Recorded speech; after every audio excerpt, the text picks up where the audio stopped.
नमस्कार दोस्तों, astro science में आपका स्वागत है। आज हम जन्म कुंडली का विश्लेषण करने वाले हैं। तो एक व्यक्ति ने हमसे संपर्क किया था, उनकी कुंडली विश्लेषण करके हमने उनको दे दी है। साथ में जो दूषित ग्रह है उस ग्रह के बारे में उपाय भी हमने उनको बताया है। यहाँ पे हम सिर्फ विश्लेषण करेंगे, उपाय की बात यहाँ पे नहीं करेंगे। यदि आप हमसे आपकी जन्म कुंडली विश्लेषण करना चाहते हैं तो स्क्रीन के ऊपर जो व्हाट्सएप नंबर दिखाई दे रहा है उस नंबर पे आप अपना जन्म तारीख, जन्म का समय और जन्म स्थान व्हाट्सएप कीजिए। डिटेल्स, हमारा रिप्लाई तुरंत मिल जाएगा। क्योंकि ज्योतिष जो है ये ग्रह, तारे, नक्षत्र की चाल, इनके गति पर आधारित है। ज्योतिष में 9 ग्रह होते, 12 राशियाँ होती है, 27 नक्षत्र होते हैं और 12 भाव, इन पर पूरा ज्योतिष शास्त्र टिका हुआ है। तो इन सब का अध्ययन करके ही आपके जीवन के बारे में, यानी आपके स्वास्थ्य के बारे में, आपके धन के बारे में, आपके भाई बहन, आपकी संतान, आपके माता की सुख, पारिवारिक सुख, आपका वाहन, आपके वैवाहिक जीवन कैसा जाएगा, आपके शत्रु होंगे या नहीं होंगे, होंगे तो जो मामला है वाद विवाद का वो कोर्ट कचहरी तक जाएगा या नहीं जाएगा, आपकी स्थायी संपत्ति, आप कितना लाभ कमाएंगे जीवन में, आपको जो नौकरी है वो गवर्नमेंट करनी चाहिए, प्राइवेट करनी चाहिए या फिर व्यवसाय करना चाहिए, आपका भाग्य आपके साथ साथ देगा या नहीं देगा, इन सब बातों का पता आपकी कुंडली से ही चलता है। वहाँ पे सब कुछ लिखा होता है, कौन से ग्रह कौन सा प्रभाव करेंगे या फिर दुष्प्रभाव देंगे, इन सब के बारे में सही अध्ययन करने के बाद ही पता चलता है। तो अभी हम विश्लेषण करने वाले हैं जन्म कुंडली का। तो आप ये वीडियो अंत तक देखिए ताकि आपको अच्छी तरह से समझ में आ जाए। ये जो कुंडली है ये कुंडली तुला लग्न की कुंडली है, जो कि लग्नेश बनते हैं शुक्र, भाग्य के, धर्म के, यानी 9वें भाव में शुक्र की मित्र राशि मिथुन में है। इस कुंडली की चंद्र राशि धनु है, सूर्य राशि मिथुन है। तो इनके कुंडली में मंगल का योग नहीं है। इस कुंडली के लिए शुक्र, बुध और शनि ये मित्र है, सूर्य चंद्र शत्रु है और मंगल बृहस्पति सम है।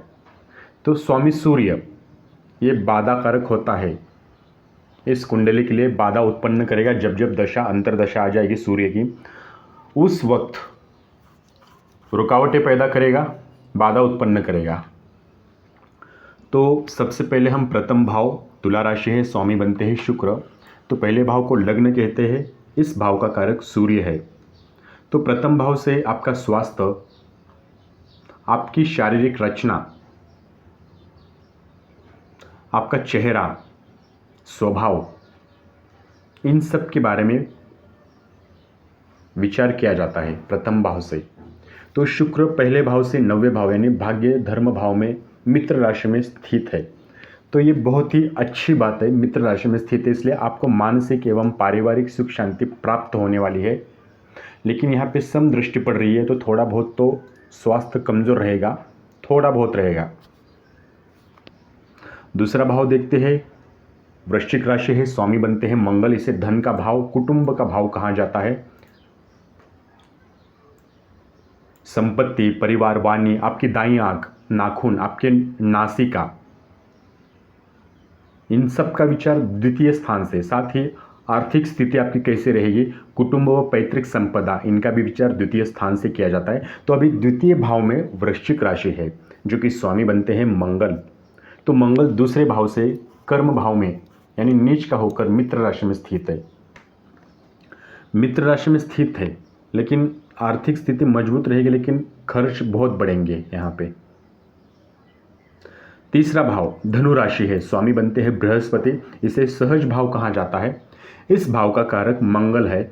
इस भाव से पराक्रम, छोटे भाई बहन, सहोदर भाई बहन, लघु यात्राएं, आपके रिश्तेदार, आपके संबंधी, पड़ोसी, आपका साहस, निश्चितता, बहादुरी, सेना, दाया कान, आपके दोनों हाथ, नाड़ी तंत्र, इन सब का विचार तृतीय स्थान से किया जाता है।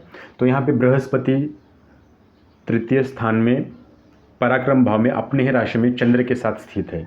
तो ये आपके भाई बहनों के करियर में बहुत अच्छी विकास करेगा, वृद्धि करेगा, उनको बहुत अच्छा कामयाबी मिलेगी करियर में। आगे देखते हैं चतुर्थ भाव मकर राशि है, यहाँ पे स्वामी बनते हैं शनि। चतुर्थ भाव का कारक चंद्रमा है, तो इसे सुख भाव, मातृभाव, माता का सुख,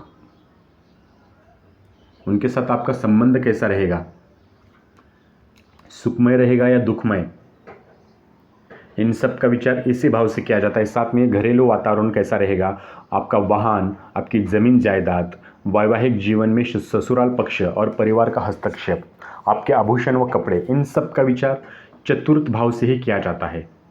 तो यहाँ पे शनि चौथे भाव से आठवें भाव यानी आय लाभ भाव में शत्रु राशि में स्थित है। तो यहाँ पे माताजी का स्वास्थ्य खराब हो सकता है क्योंकि शनि गए हैं शत्रु राशि में। मंगल की 7वीं सम दृष्टि पड़ रही है, तो घर में सुख शांति का वातावरण बना रहेगा, लेकिन माता के स्वास्थ्य को लेकर थोड़ी चिंता है यहाँ पे। तो मैंने इनको उपाय बताया है, तो मुझे उम्मीद है वो उपाय करेंगे। आगे देखते हैं पंचम भाव जो कि कुंभ राशि है, स्वामी बनते हैं शनि। पंचम भाव, इस भाव को आपकी प्राथमिक शिक्षा और संतान का विचार किया जाता है। साथ में आपकी बुद्धि, अभिरुचि, मैत्री, सट्टा, जुआ, इन सब का भी विचार इसी भाव से किया जाता है। तो शनि पंचम भाव से 7वें यानी आय भाव में शत्रु राशि में स्थित है। तो यहाँ पे वैचारिक संतान के साथ साथ वैचारिक मतभेद संभव है, ठीक है, क्योंकि शनि गए हैं शत्रु राशि में। छठा भाव मीन राशि है, स्वामी बनते हैं बृहस्पति। इसे शत्रु का भाव कहा जाता है। छठे भाव को शत्रु का भाव, कोर्ट कचहरी का भाव, साथ ही संकट, चोरी, बदनामी, मामा मामी, चोट, वाद विवाद, इन सब का विचार इसी भाव से किया जाता है। साथ ही आपके किराएदार, कर्मचारी, अधीनस्थ कर्मचारी, आपकी कमर, इनका भी विचार छठे भाव से ही किया जाता है। तो यहाँ पे बृहस्पति छठे भाव से 10वें भाव में है, पराक्रम भाव में अपनी ही राशि में स्थित है, चंद्र राशि के साथ स्थित है। तो व्यापार में पार्टनरशिप पर भरोसा जताया जा सकता है। आप जहाँ पे भी व्यापार कर रहे हैं तो वहाँ पे आप पार्टनरशिप पर भरोसा कीजिए, आत्मविश्वास कीजिए, तभी आप आगे बढ़ोगे। सप्तम भाव मेष राशि है, स्वामी बनते हैं मंगल। ये अपने पति पत्नी का व्यक्तित्व का विचार इसी भाव से किया जाता है। साथ ही साझेदारी व व्यापार, इसका भी विचार इसी भाव से किया जाता है। जीवन साथी के साथ रिश्ता, इच्छाएं, काम शक्ति, साझेदारी, आपके प्रत्यक्ष शत्रु और जीवन के लिए खतरा, विदेशों में प्रभाव और प्रतिष्ठा, जनता के साथ रिश्ते, इन सब का विचार इसी भाव से सप्तम भाव यानी कलत्र भाव से किया जाता है। साथ ही यौन रोग और मूत्र रोग, इसका भी विचार इसी भाव से करते हैं। तो यहाँ पे सप्तम में मंगल 7वें भाव से चौथे यानी कर्म भाव में नीच का होकर बैठे हैं, नीच का होकर मित्र राशि में स्थित है। और बृहस्पति की 5वीं दृष्टि पड़ रही है, मित्र दृष्टि। तो जीवन साथी के साथ संबंध, मतलब आपके मधुर संबंध बने रहेंगे। आप जीवन साथी के साथ साझेदारी में नया काम प्रारंभ कर सकते हैं और अपने पत्नी को ही साझेदारी बनाइए, तभी आप आगे बढ़ पाओगे। 8वां भाव वृषभ राशि का है, स्वामी बनते हैं शुक्र। इस भाव आयु भाव, ठीक है, इस भाव को आयु भाव कहा जाता है। मृत्यु का प्रकार, मृत्यु कैसे होगी, इन सब का विचार अष्टम भाव से किया जाता है। साथ ही आपके जननांग, बाधाएं, दुर्घटना, मुफ्त की संपत्ति, आपको मुफ्त में मिलने वाली संपत्ति, शत्रु, युद्ध, चिंता, चोरी, वसीयत, पेंशन, पैतृक संपत्ति का विचार अष्टम भाव से किया जाता है, ठीक है। मानसिक वेदना और विवाहतर जीवन, इन सब का विचार इसी भाव से किया जाता है। तो शुक्र 8वें भाव से दूसरे भाग्य भाव में बैठे हैं, वो भी सूर्य के साथ। तो ये आपके लिए बहुत अच्छा है क्योंकि शनि की मित्र दृष्टि यहाँ पे पड़ रही है, तो आपके आयु में वृद्धि होगी, आयु पक्ष में लाभ होंगे। नवम भाव देखते हैं। नवम भाव नवम भाव में मिथुन राशि है, स्वामी बनते हैं बुध। इसे धर्म का भाव कहा जाता है। इस भाव का कारक गुरु है। तो नवम भाव से धर्म, भाग्य, चरित्र, दादा दादी, लंबी यात्राएं, आध्यात्मिक उन्नति, स्वप्न, उच्च शिक्षा, पत्नी का छोटा भाई, भाई की पत्नी, इन सब का विचार नवम भाव से ही किया जाता है। तो यहाँ पे नवम भाव में बुध है, बुध 9वें भाव से 12वें भाव यानी आयु भाव में मित्र राशि में स्थित है। तो 8वें भाव में होने के कारण आपको भाग्य आपका साथ नहीं देगा, ठीक है। तो आप अपने भाग्य के भरोसे मत बैठिए, संघर्ष करते चलिए। सफलता मिले तो अच्छी बात है। तो मैंने पहले कहा है, आप अपने पार्टनरशिप के साथ भरोसा जताइए और उनके साथ ही साझेदारी बना के व्यवसाय शुरू कीजिए। भाग्य के ऊपर साथ देने की ज़रूरत नहीं है, क्योंकि भाग्य इनको साथ नहीं देने वाला। चंद्र की 7वीं दृष्टि पड़ रही है, मित्र दृष्टि, तो घर में किसी तरह का मांगलिक कार्य हो सकता है या फिर धार्मिक कार्य होगा। 10म भाव कर्क राशि है, स्वामी बनते हैं चंद्र। इस भाव का कारक बुध है। 10म भाव को कर्म भाव कहते हैं। आपका व्यवसाय, आपकी कीर्ति, शक्ति, अधिकार, नेतृत्व, सत्ता, सम्मान, सफलता, कर्म, उद्देश्य, पिता, मालिक, नियोजक, अधिकारी और अधिकारियों से संबंध, व्यापार में सफलता, नौकरी में तरक्की, सरकार से सम्मान मिलेगा या नहीं मिलेगा, इन सब का विचार कर्म भाव यानी 10म भाव से किया जाता है। तो यहाँ पे 10म भाव में चंद्र 10वें भाव से 6ठे भाव में पराक्रम भाव में सम राशि में बृहस्पति के साथ स्थित है। तो आपको, आप जहाँ पे व्यवसाय करते हो या फिर नौकरी करते हो, वहाँ पे वाद विवाद से बचने की कोशिश कीजिए, नहीं तो नुकसान आप ही का होने वाला है। अकारण वाद विवाद मत कीजिए, नहीं तो नुकसान आप ही का होगा, ठीक है। आगे देखते हैं 11वां भाव सिंह राशि है, स्वामी बनते हैं सूर्य। इसे लाभ भाव कहा जाता है। इस भाव का कारक गुरु है। इस भाव से उन्नति, विकास, आय, लाभ, इन सब का विचार किया जाता है। तो सूर्य 11वें भाव से 11वें यानी भाग्य धर्म भाव में सम राशि में शुक्र के साथ स्थित है। तो लाभ में कमी आ जाएगी आपके, लेकिन बृहस्पति की 9वीं दृष्टि पड़ रही है, इसलिए धन लाभ के योग बने रहेंगे। कब बनेंगे? उम्र की 40-45 के बाद।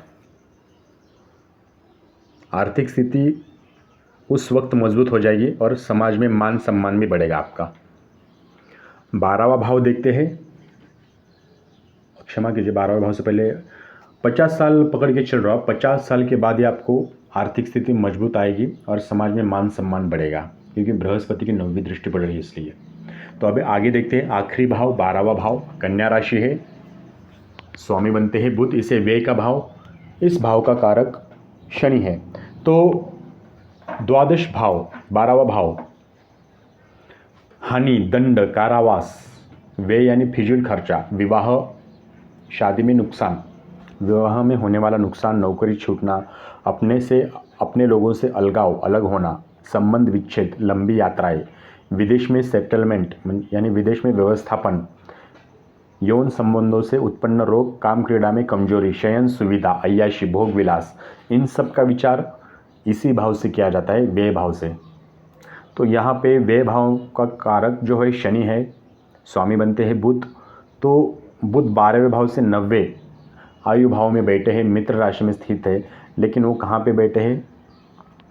8वें भाव में है। तो घटना दुर्घटना का योग बना है, इसलिए गाड़ी चलाते समय सावधानी बरते। किसी के साथ झगड़ा मत कीजिए, मैंने कहा था। जहाँ पे आप व्यवसाय करते हो वहाँ पे आप वाद विवाद, अकारण वाद विवाद से बचना चाहिए, नहीं तो मुश्किलें बढ़ेंगी। आपको कारावास तक जाना पड़ सकता है, कोर्ट कचहरी का मामला हो सकता है। ये था पूरा विश्लेषण इस कुंडली का। तो मुझे उम्मीद है दोस्तों आपको ये पूरा समझ में आ गया होगा। यदि आपको ये समझ में नहीं आया तो आप ये वीडियो दोबारा देखिए, हो सके तो शेयर कीजिए। और यदि आप अपनी कुंडली परामर्श चाहते हैं तो स्क्रीन पर जो व्हाट्सएप नंबर दिखाई दे रहा है उस नंबर पर आप संपर्क कर सकते हैं। आप अपने डिटेल्स दे दीजिए, जन्म स्थान, जन्म का वक्त और जन्म तारीख, ये डिटेल्स दे दीजिए। वीडियो देखने के लिए धन्यवाद। आपका दिन